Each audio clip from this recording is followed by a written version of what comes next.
इनमें तो शक ही कोने पर हुजूर जे उम्मत जो जिक्र बि मुबारक दादा सुभान अल्लाह। हिकिड़ी ॻाल्हि साम्हूं आई आहे तव्हांखे ॿुधायां थो। अल्लामा इब्न कसीर बिदाया व निहाया में लिखियो आहे, ॿियनि आलिमनि बुन वाक़े खे लिखियो आहे, जॾहिं तुस्तर जो इलाइक़ो फतह थियो ग़ालिबन हज़रत अबू मूसा अशरी रज़ी अल्लाह ताला अन्हु जे क़यादत में इलाइक़ो जॾहिं फतह थियो तो उतां जो जेको बादशाह हो उन जे दरबार में घणो माल पियो हो। माल जॾहिं गनीमत जो मुस्लमान हथ कयो त उन में हिकिड़ो तख्त नज़र आयो पियो हो अंदर बादशाह जे महल में। उन तख्त ते हिकिड़ो जनाज़ो आहे, लाश आहे, उहो पियो आहे ऐं उन जे भरिसां मसां पियो आहे, किताब आहे जेको उन जे भरिसां लाश जनाज़े जे भरिसां आहे ऐं हेॾां लाश सिधो लॻो पियो आहे तख्त जे मथां। इहो दौरे हुकूमत आहे हज़रत अमीर उमर जो, चओ सुभान अल्लाह। उन्हनि जे ख़िलाफ़ जो ज़मानो आहे। उहो जेको किताब हो, मसहफ़ हो, उहो खणी हज़रत उमर फारूक जे तरफ़ मोकिलियो। सही असांखे लाश नज़र आयो आहे, जनाज़ो पियो आहे तख्त जे मथां ऐं वरी जनाज़े सां गॾो गॾु हे किताब बि आहे, मसहफ़ बि आहे, किताब पियो आहे। ॿोली असांखे सम्झ में कान थी अचे। हजरत उबैया बिन काब रज़ी अल्लाह ताला अन्हु खे घुरायो हजरत सैयदना फारूक आज़म रज़ी अल्लाह ताला अन्हु हिन खे खोल मसहफ़ खे ऐं इन खे अरबी में ट्रांसलेशन कर, तर्जुमो कर ताकि असां सम्झूं हिन में लिखियल छा आहे। हुन उन ॿोलीअ जंहिंमें बि लिखियल हुयो उन मां तर्जुमो करे अरबी में उन खे आंदो हज़रत उमर फारूक जे साम्हूं खणी बयान पेश कयो। माण्हुनि हज़रत उबैया बिन काब खां पुछो उन में छा लिखियल हो, जे उन किताब में मसहफ़ में मदीने वारे जे उम्मत जा अहवाल लिखियल आहे।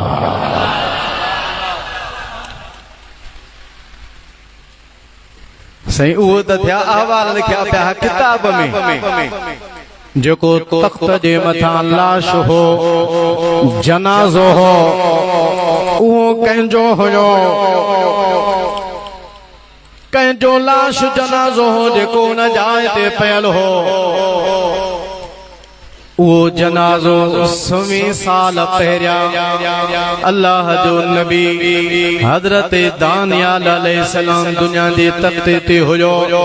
विसाल खां पहिरियां उन हिक दुआ घुरी हुई जेका अल्लामा इब्न कसीर अल बिदाया व निहाया में आंदी आहे त नबी करीम सल्लल्लाहु अलैहि वसल्लम फरमायो हज़रत दानियाल अलैहिस्सलाम पंहिंजे विसाल खां पहिरियां अल्लाह खे अर्ज़ कयो, मौला मुझे विसाल दी थो, मुझे विसाल खां बाद में मुझी हिक दुआ है मौला कबूल कजा त मुझो जेको लाश आहे, जनाज़ो आहे, वो ज़मीन जे मथां सही सलामत रहे। तुंहिंजो जेको आख़िरी नबी ईंदो उन जी जेका उम्मत ईंदी, मुंहिंजा मौला मां तोखां दुआ घुरां थो त तुंहिंजे आख़िरी नबीअ जी उम्मत पंहिंजे हथनि सां मुंहिंजो लाश दफनाए।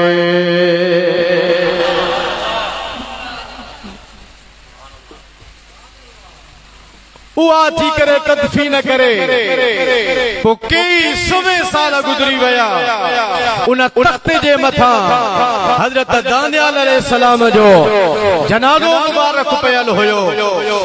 जंहिंखे कुझु बि कोन थियो हुयो। दोस्तो अज़ीज़ो मुस्लमान भाइरो, अल्लाह जे नबीअनि जा जिस्म मुबारक त हूअं ई महफूज़ हूंदा जो त जेकॾहिं अल्लाह जे नबीअ जो जिस्म अंदर मज़ार जे अंदर दफन भी थी वने तबे मिट्टीअ खे कुवत नाहे या ताकत नाहे जो अल्लाह जे नबी जे जिस्म खे खाई सके। जो त अल्लाह जो नबी ज़िंदा हूंदो आहे मज़ार में या त ज़िंदा हूंदो आहे हज़रत दानियाल अलैहिस्सलाम 100 साल गुज़री विया उन जो जनाज़ो मुबारक उन तख़्त जे मथां पियो आहे ऐं उन जी तदफीन वरी नबी करीम अलैहिस्सलाम जे उम्मत जे हथां थी तक़रीबन 12 या 13 मज़ारूं हुयूं 12 या 13 मज़ारूं उन्हनि खोटण खां बाद में हिकड़ी मज़ार में हज़रत दानियाल अलैहिस्सलाम जे उन जनाज़े मुबारक खे लाहे ज़मीन सभई मज़ारुनि जी बराबर करे छॾियो इन जे करे त केर बि कढण जी कोशिश न करे ऐं वरी पुछो वियो त पोइ ते तारीख़ में छा थींदो हो चयूं त जॾहिं बि मुल्क में ॾुकर ईंदो हो शुकर जी कैफ़ियत कान हूंदी हुई ॾुकर हूंदो हो मींहं कोन वसंदा आबादी कान थींदी त हज़रत दानियाल अलैहिस्सलाम जे जनाज़े मुबारक खे खणी ॿाहिरि पट ते मैदान ते आणींदा त जीअं आसमान ऐं हज़रत दानियाल अलैहिस्सलाम जे उन जनाज़े जे विच में को बि पर्दो हायल न हुजे को बि पर्दो न हुजे विच ते रखी ज़मीन आसमान जे हेठां माण्हू दुआ घुरंदा हा जेकॾहिं ॾुकर हूंदो त अल्लाह जे नबीअ जे वसीले सां हर पासे रहमत वञा मियां मो अर्ज़ इहो कयो त मदीने वारे जो ज़िक्र त मुबारक आहे ई आहे जेको अॻे दुनिया में हलंदड़ हुयो पर हुज़ूर जे उम्मत जो ज़िक्र बि अहिड़ो मुबारक हो जो हज़रत दानियाल अलैहिस्सलाम बि दुआ पियो घुरे त मौला मुझे जनाज़े मुबारक खे इस महफूज़ फरमाए जा जो केर बि मुझे जनाज़े ताईं पहुची न सघे ऐं महफूज़ रहिया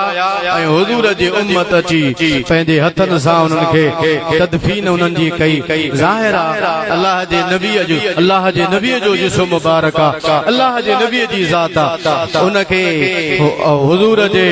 उम्मत जे हथनि जी ज़रूरत न हुजण घुर्जे छो त अल्लाह जो नबी आहे पर नबी हुजण जे बावजूद बि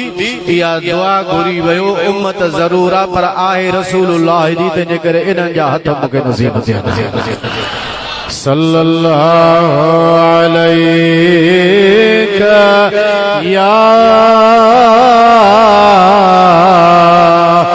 या रसूल अल्लाह व सल्लम अलैका या हबीब अल्लाह ताला फरमायो फलम्मा जाअहुम बिल बय्यिनात जंहिंजी बिशारत अचण जी हज़रत ईसा अलैहिस्सलाम बि ॿुधनी जॾहिं उहो अल्लाह जो आख़िरी नबी मोजज़ा खणी दुनिया जे अंदर तशरीफ़ फरमा थियो कालू माण्हुनि चयो हाज़ा सिहरुम मुबीन हे खुलियो जादू आहे माना नबी करीम सल्लल्लाहु अलैहि वसल्लम जे मोजज़ात खे मुशरिक ऐं काफ़िर ईअं चवण लॻा जन खे अल्लाह तौफ़ीक़ ॾिनी साईं जा मोजज़ात ॾिसंदा विया कलमो भरींदा मुस्लमान थींदा विया वॾे में वॾो मके जे शहर में हुज़ूर जो मुखालिफ़ कटो दुश्मन हो अबू जहल हर जाइ ते मुखालिफ़त में अॻ में सभिनी खां अज़ीज़ो दोस्तो मुसलमान भाइरो जॾहिं हमरा जी दाल कान गरी त पंहिंजे मदद जे लाइ ओड़े पाड़े में वरी ॿियनि खे सॾण लॻो त तव्हां ॿियो त मुक़ाबिलो कयूं जी मुंहिंजी दाल कान थी करे मां घणेई वस कयो पर कुझु कोन थो थिए अज़ीज़ो दोस्तो मुसलमान भाइरो हिन जो यार हो यमन में रहंदो उनखे ख़त लिखी हलिया तूं ताने गजी सजी करे पाण गजी दा मुक़ाबिलो कयो हिन जो यमनी यार जे पतो हाल हवाला खां वाक़ियो थियो कर ख़बर हीअ ॻाल्हि आहे असांजे मके में माण्हू पैदा थियो आहे त थो माला जो नबी आया घणेई रस्ते रोकण जी कोशिश कई आहे मूंखां ॻाल्हि खणी आहे तोखे मूं घुरायो आहे मूंखां वधीक समझदार ॾाहो आहे दानिशमंद आहे तूं हल कुझु हली उन खां सवाल कर तूं हली मुंझाए ठीकु आहे ॻाल्हि कान्हे मां हलां थो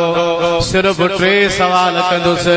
जेकॾहिं सचो नबी हूंदो मुंहिंजे सवालनि जा जवाब ॾेई वेंदो पर जेकॾहिं